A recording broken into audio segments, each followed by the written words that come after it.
Hello students, AKD code में आपका स्वागत है। आज हम एक इम्पोर्टेंट टॉपिक समझने वाले हैं, क्लास 11 ज्योग्राफी का atmospheric circulation and weather system. ये चैप्टर थोड़ा टफ लगता है, लेकिन मैं इसे एकदम इजी और रियल लाइफ एग्जांपल्स के साथ एक्सप्लेन करूंगी। तो चलिए शुरू करते हैं।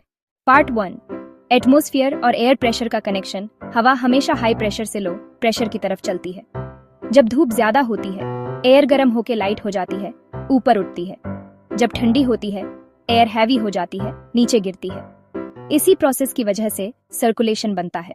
Part 2, types on off winds. 1, planetary winds, permanent winds जो हमेशा सेम डायरेक्शन में चलती है।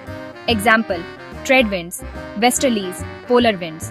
2, सीजनल विंड्स जो सीजन के हिसाब से डायरेक्शन बदलती हैं। Example, monsoon winds. 3, local winds जो छोटे एरिया में छोटे समय के लिए चलती है। एग्जाम्पल, लू, India, chinook, USA, foehn, Europe.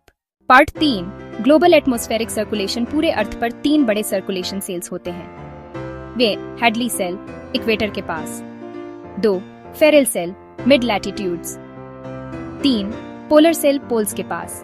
ये सेल्स मिलकर अर्थ का ग्लोबल सर्कुलेशन सिस्टम बनाते हैं। Part 4, weather systems. 1, cyclone, low pressure centre होता है। हवा अंदर की तरफ और ऊपर घूमती है।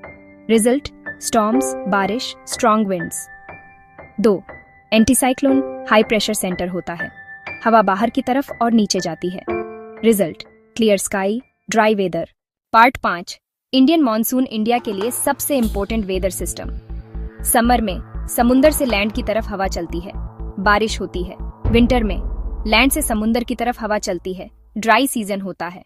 कंक्लूजन, तो स्टूडेंट्स, आज हमने देखा कि हवा और प्रेशर के डिफरेंसेस से सर्कुलेशन बनता है और इन्हीं से साइक्लोन, एंटीसाइक्लोन और मॉनसून जैसे वेदर सिस्टम्स डेवलप होते हैं। अगर आपको ये एक्सप्लेनेशन पसंद आया तो लाइक करो, अपने दोस्तों के साथ शेयर करो और AKD कोड को सब्सक्राइब करो ताकि आपको और भी इजी एक्सप्लेनेशंस मिलते रहे। और हाँ, कमेंट में बताना कि नेक्स्ट कौन सा टॉपिक आपको समझना है।